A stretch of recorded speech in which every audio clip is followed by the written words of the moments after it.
بسم الله الرحمن الرحيم. إن الحمد لله نحمده ونستعينه ونستغفره ونعوذ بالله من شرور أنفسنا وسيئات أعمالنا. من يهده الله فهو المهتد ومن يضلل فلا هادي له. أشهد أن لا إله إلا الله وحده لا شريك له وأشهد أن محمدا عبده ورسوله. أما بعد. برادر ساچوی سورة بروج ما چند آیت اکش تفسیر های خواندن. اگر خود حس کردن نبرو که او چند آیت ادماین هم ده تفسیر های خوینن ما خواند إن الذين آمنوا وعملوا الصالحات لهم جنات تجري من تحتها الأنهار ذلك الفوز الكبير إن بطش ربك لشديد. أبرك شوير بوا هم ده تفسیر های خوینن. خد تعالى عز وجل قد إن بطش ربك لشديد، أي إن عقوبته لأهل الجرائم والذنوب العظام لقوية شديدة وهو بالمرصاد للظالمين. قد هندي بطش يعني هندي قرتنا خد تعالى وهندي عقوبة وسزا رب العالمين وهندي انتقام رب العالمين واختش إيكي سطينة قهاب عقوبتان رب العالمين وقت إيكي عقوبات تقول شديد قالك يا بهذا بو أهل جريمة وقنهد مظن قالك يا دجوارة قالك يا قوية وهو بالمرصاد للظالمين. كو خدي تعالى عز وجل كمروب الظالم مهلت الدتي حتى شنشكا كذا كو أوي اتقرد أبا مرصادة. خدي تعالى مهلت الدتي حتى شنشكا كذا أوي اتقرد. كما قال الله تعالى هرواكي خدي تعالى آياتك وديدة بيجتن وكذلك أخذ ربك إذا أخذ القرى وهي ظالمة إن أخذه أليم شديد. قد قرتنا رب العالمين عز وجل وقتها قندك اتقرتن وقتها أهل قندك أهل باجرك وانا اتقرتن كعقوبة يا رب العالمين قالك يا دجوارة وفجاء أو قوما أو قندا أو باجرة ظالم بن قنحكار من بالحديث رب العالمين دينات بن إن أخذه أليم شديد. هنجي قرتنا رب العالمين عز وجل قالك يا بدجوارة. الرواية بخاري مسلم ده هاتي پیامبر عليه الصلاة والسلام بيجتن إن الله لا يملي للظالم حتى إذا أخذه لم يفلته.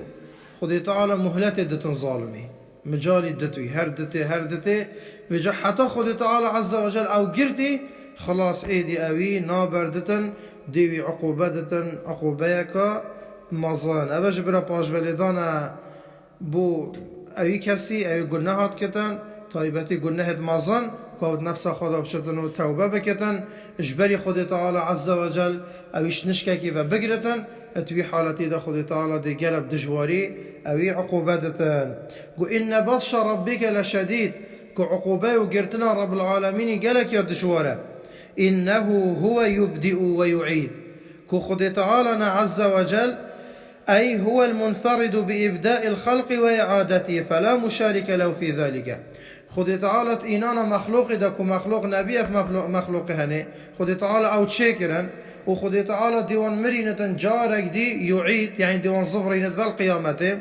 كو أبشان دا هني خدي تعالى تشريك دوي چنده دا نينن يعني دوي چنده دا بتر بدا مصناتي رب العالمين ديار بد. أبهر معنى آياتا دي وقت خدي تعالى بيشتن وهو الذي يبدأ الخلق ثم يعيده.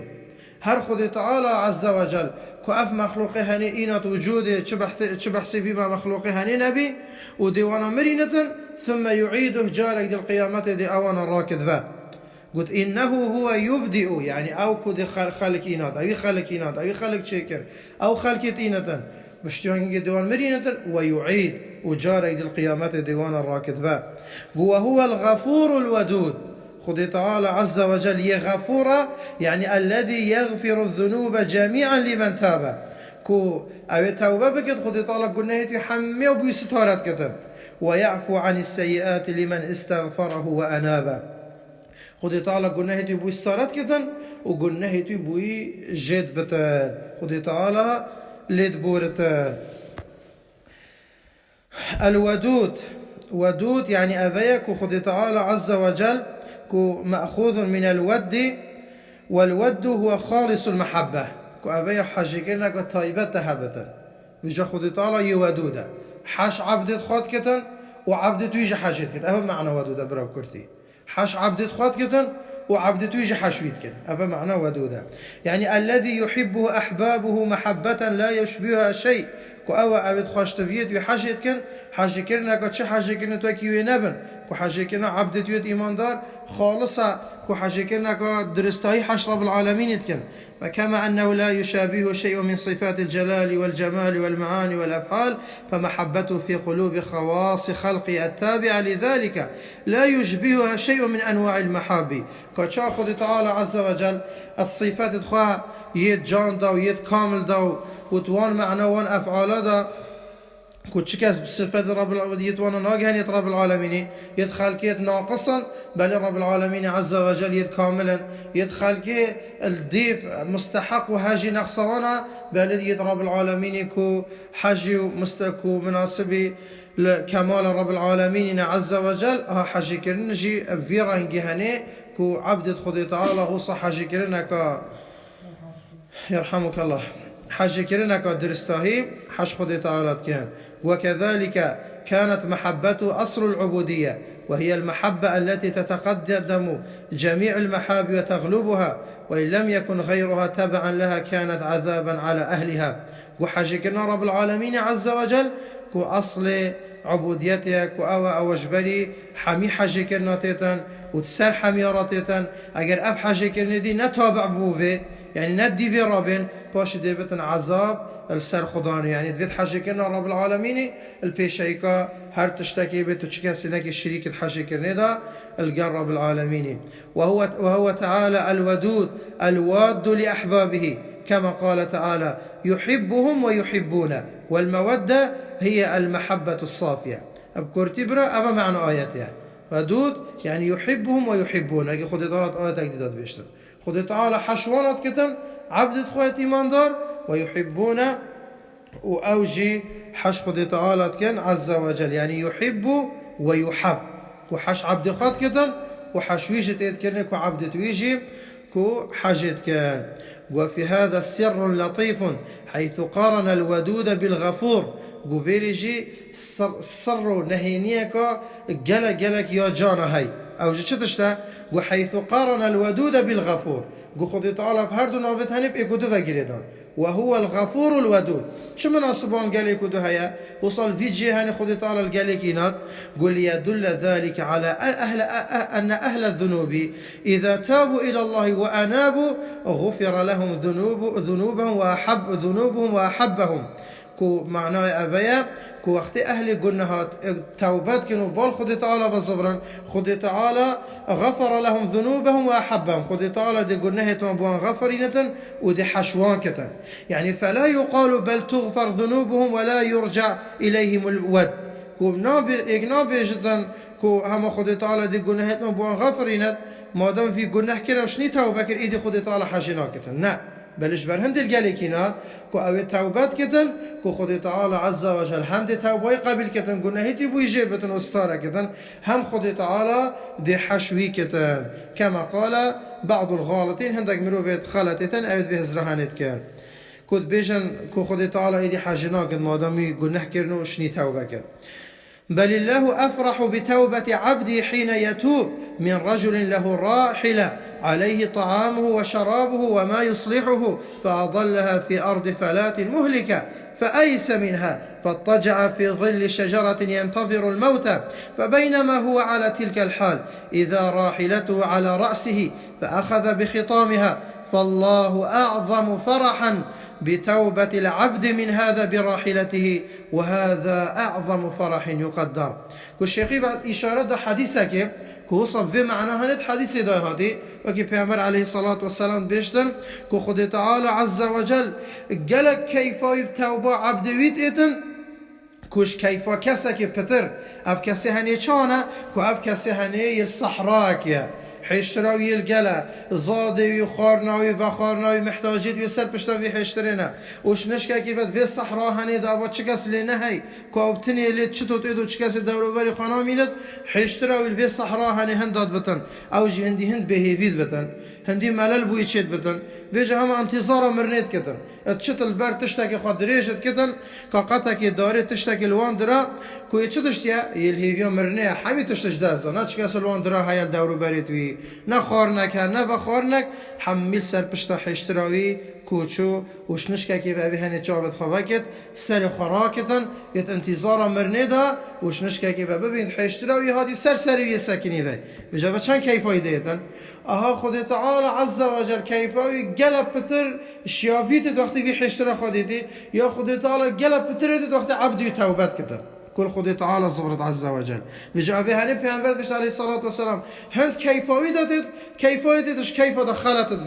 بيشتن خلتت بتن بيشتن اي ربي من يعني بيشتن تعبد مني اسربي تمام بيشتن تربي مني كنت اس خدان كرم اس هندا نبيم اس برسا نمرم واس عبد تمام بيغمبر بيش عليه الصلاه والسلام كيفك وزيده دا خلتت بتن كو خود تعالى لناقر بجا خود تعالى عز وجل اش في هني بتر كو كيفاوي عبدوي تيتن وقت عبدوي توبت كتن خود تعالى عز وجل هم دي حاجة كدفا هم قلنا هيتو بو استارة كرين هم يتغفران دين بجا رحمة ما زنجيات بجدوي رجالي براكو أهبايا ويبدل الله سيئاتهم حسنات كو أو قلنا هيت هندا الصلاوي كرين حمي خود تعالى نبز دي جيبتن حمي دي بويكت خير ساكي في الرحمة هني بس تهزر خط رحمة رب العالمين يدبك عز وجل كان خود تعالى عز وجل يا الرحمن الرحيم القلبي عبدي هني وأفت عبدي هني كانت طاغية وكان بالحديدة رب العالمين يدنتن وكان زي أبسردة شدن قف لله الحمد والثناء والصفو الوداد ما أعظم بره وأكثر خيره وأغزر إحسانه وأوسع امتنانه حمي حمد سوباسيو حاجة كرنت صافية خالص برب العالمين ابن عز وجل كانت خيره بركة رب العالمين عز وجل يا مازنا كان إحسان باشي وقنجد خد تعالى السلمى يدبوشنو يدبر فرهن أو يدكوي القل مكرين ديف دا خد تعالى عز وجل قد ذو العرش المجيد أي صاحب العرش العظيم الذي من عظمته أنه وسع السماوات والأرض والكرسي فهي بالنسبة إلى العرش كحلقة ملقاة في فلاة بالنسبة لسائل الأرض قو خداني عرش مظنة خد تعالى عز وجل كو أو ذو يعني الصاحب يعني خدان كو خد تعالى خداني عرشية أو عرشي كو أو عرشي يه مجيد يعني كو عرش مظن خد تعالى عز وجل خداني أو عرشي أو عرش مظن أو عرشش عسمان أو عدري وكرسي حمية مظنتر كو أفتشتيت هني يعني أفهر حفظة باقد عسمانا وأفهر حفظة باقد عدري والقال هندي كرسي جكو سر عسمانا را والقال هندي كو عرش الصرة تهزري خوابك حفظة باقد عدري حفظة باقد عسمانا وأف كرسي هني نايد برانبري عرش رب العالمين عز وجل عرش رب العالمين جوان مخلوقه حمية مظنتره يعني انتو بس زري خوابك قو أفت هني أف مخلوقات هني عردو عسمان أفتشتي هني بالنسبة عرشي حواكي أبا إشارات يدتن حديثك الصحيح إمام ألباني رحمه خد سربة السلسلة الصحيحة هذا بحثت كتن أبراقام الصدو النهي كو أبا حشكو قستيلكك حلقيك قطك تيلي بيت آفتني الصحراكي العدركي مازن أف عدري هني أف صحراء هني چندش في قستيلكو هني مصرة هنت عرش رب العالمين إيش عسمانا مصرة هنت عرش رب العالمين إيش عردو عسمانا مازن ترى بس تهزري خوابك أف عرشة چندي مازنة سحكي قالي برا هذا عرش مازن وخص الله العرش بالذكر لعظمته ولأنه أخص المخلوقات بالقرب منه تعالى خد تعالى عز وجل ابتايبات بحسي عرشيكر چنكي عرش مازنترين مخلوقة وأوكو عرش نيزيك رب العالمين عز وجل وهذا على قراءة الجر أفر سركيشكي كو مجيد يعني كو عظيمة يجليلة يبقدرة بو عرشي الزبرد أفا قال سر قراءته جريان بخين يعني مجيدي أو دالته بكي كسرة درست براكه بو قراءته بيت خواندنه هنگه اف وصفه بو عرشي زبرد يعني عرش يم مزنه اگر كو كسرته بخويني. وهذا على قراءة الجر يكون المجيد نعتا للعرش بمعنى وصفه صالخة بو عرشي. وأما على قراءة الرفع أما الديف خاندنا رفعته بخويني تشكوبوي جهاتي ذو العرش المجيد وصوت أو دولة ضمة بتنيا رفعته بخويني فإن المجيد نعت لله والمجد سعة الأوصاف وعظمتها. هينك دي مجيد بتن صفات يعني دي بتن نعت وصف بوكي بو رب العالمين عز وجل يعني كو خدي تعالى خداني عرشية كو أو ربية أو مظن درسها برا معناه دي هو ليدا درسها برا. ومجد جدش مجيد مجد سعة الأوصاف وعظمتها أبايا كو صالو خطت برفرهية صالو خطي ومظناتيها ويكو تشتكي جلا كي مظنة يب قدره. ذو العرش المجيد كو خدي تعالى عز وجل خداني عرش مظنة دي قراءة جري أو عرشي كو أو عرشي سقف مخلوقاتا وأب عرشي هني وكي سقفية السرفان مخلوقات بنوي حمية قو فعال لما يريد يعني تشتاخد تعالى فيا فعال أي تشتدي كده شكاسنا برابر رب العالمين بساكنة أي مهما أراد شيئا فعله إذا أراد شيئا قال له كن فيكون وليس أحد فعالا لما يريد إلا الله كو هر تشتاكي خدي تعالى في يديكتا هر تشتاكي خدي تعالى بيشتي كن بيشتي هبا اكسر افتشتي هاني دي هبتا شكاسنينا كو هر تشتي بفيتن ديكتا بس رب العالمين تنيا عز وجل كو هر تشتاكي فيها أو دفيتش عندها كتن فإن المخلوقات ولو أرادت شيئا فإنه لا بد لإرادتها من معاون وممانع والله لا معاون لإرادته ولا ممانع له مما أراد. مخلوقات شكلها أجر ببن تشتكي بكن كو محتاج هندك هاري كار هبن هندك هاري وانا بكن وبلي خدي تعالى عز وجل نمحتاجي تشكسيا كو تشكست في شولا هندا كهاري رب العالمين بكتا عز وجل. ثم ذكر من أفعاله الدالة على صدق ما جاءت به رسوله فقال بشتين خدي تعالى عز وجل بحسي هندك أوان أفعالك أو الدلالات السر هندد جهينة راستيا و راس دينتنا و چنده أو پیغمبر عليهم الصلاة والسلام بهاتين. فقال خدي تعالى قد هل أتاك حديث الجنود فرعون وثمود أري أي پیغمبر جهشتتا إخبارت أوان لشكرة إخبارت أوان عسكرة مازن كويت كي فرعون وثمود يد فرعون وثمودية وفانت هني أري وأقول أخبارت وانا بنا قصة تشيروكا وان جهشتوا أري إنسان أوانا چنخا مازن الدينات إنسان يتوكي فرعوني غير تقول أنا ربكم الأعلى يتوكي ثمودي وعادي وفلانا هند خواب قوة الديتن تشون كو قصرت مظنة تشيات وصا آسرات شيت كنت قلت شكاش ما قوة تدنينا وقول سحبة فنبيا وهاتا قلتني وكيف كذبوا المرسلين وكاشا وانا پیغمبر دراو دري خستن فجعلهم الله من المهلكين بل خدي تعالى عز وجل أو بهلاك برن وحميد دفنت وانا دري خست بل الذين كفروا في تكذيب خدي تعالى قو هندي مروفيد كافرن بردام يدراو كرنه دارن هندي بوانا تقول نسح كي اف صورة تاني قالي براويد ما خواندين حمي مكي بين مكي كو اون اوش بري هجرة بيانبري نازل بين يعني المكي وغير المكي اش غير هجرة بيانبري عليه الصلاة والسلام ادفان آيات تاني دا چكو خطاب بهراب بدركو بوكيا يلقى الكافران خدي تعالى قالكي بيران قيامت دينتن خشيار ببن قيامت البيشو أبا وصفت قيامتنا هوصنا هر سر چنده هنرا بل الذين كفروا في تكذيب أو هريت دراو كرني دانوكو پیغمبرا دراوين داريت خان حاشي پیغمبرا أي لا يزالون مستمرين على التكذيب والعناد لا تنفع فيهم الآيات ولا تجزي لهم العظات بردام أبيت هني يد بردام من السر دراو كرني وعناده آيات فايدة الوانا ناكن وهر وصا درس وبند وشيرات جي مفاينا جهين الوانا قلت والله من ورائهم محيط كو خدي تعالى عز وجل كو اوي الدور بيج كرين قد أحاط بهم علما وقدرة علم خدي تعالى الدور وانا الزبري كو او تشبك كو جبن علم خدي تعالى نادر كان وقدرة وشيانة خدي تعالى عز وجل كو خدي تعالى حمي عقوبة هيش الدنيا وهش يا آخرته يا ما يجي مصدر كقوله إن ربك لبالمرصاد. أبوكي قدنا خدي تعالى وقت بيش خدي تعالى بوانا بالمرصاد يعني تشا يعني أبي مهلت الدتوانا كو مهلت الدتوانا حتى شنشكا كيف بيجا خدي تعالى أو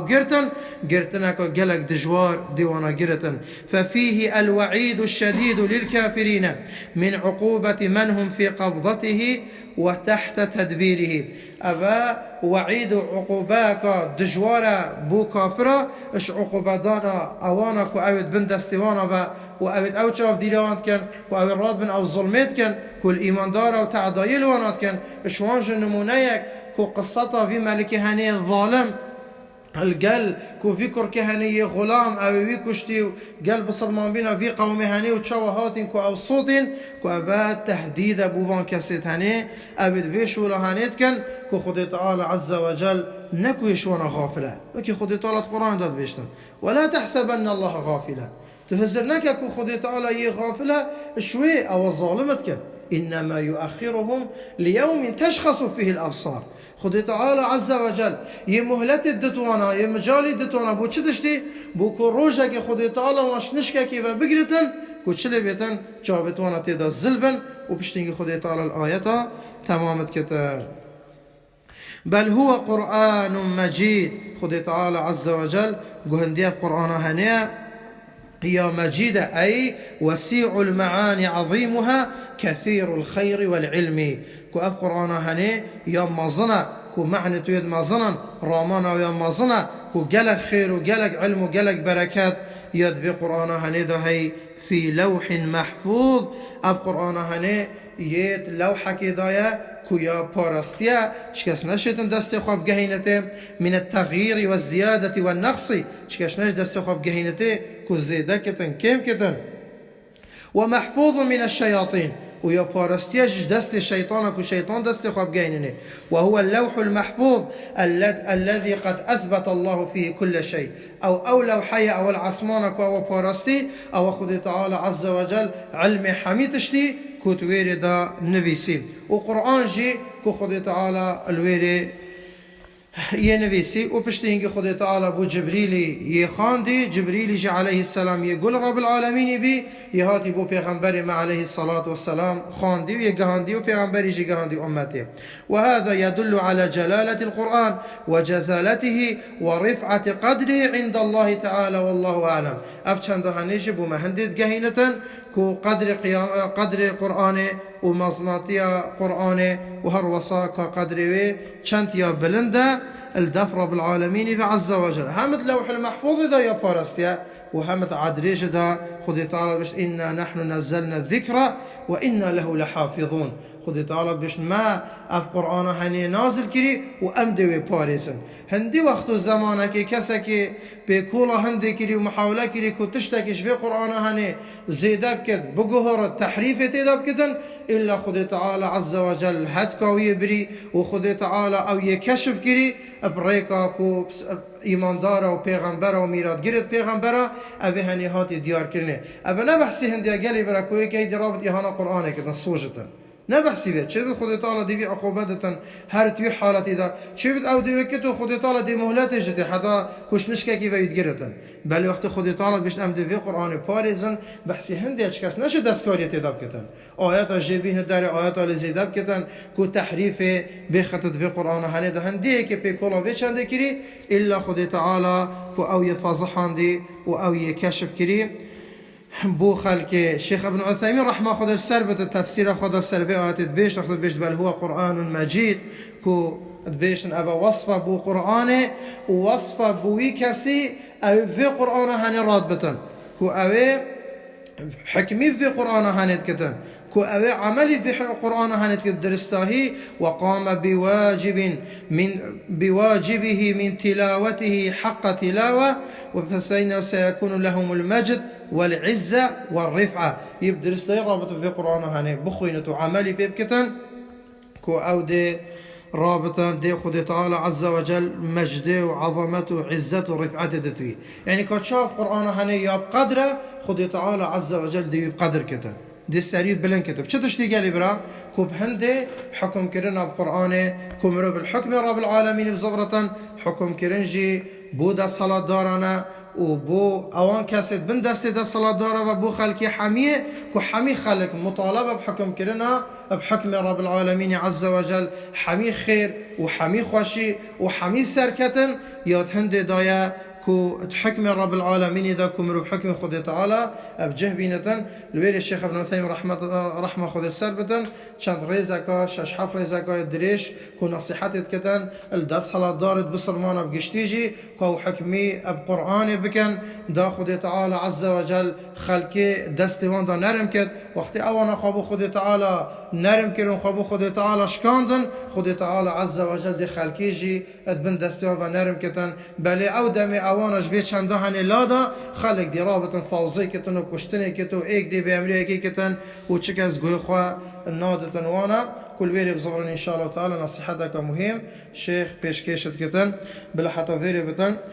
الفيري ام دمهيك هاتن تفسير سورة بروج اگر خود حس كتن درس بيدن ام دي تفسير سورة كي خوينن وبالله التوفيق وصلى الله وسلم على نبينا محمد وعلى آله وصحبه أجمعين جزاك الله خير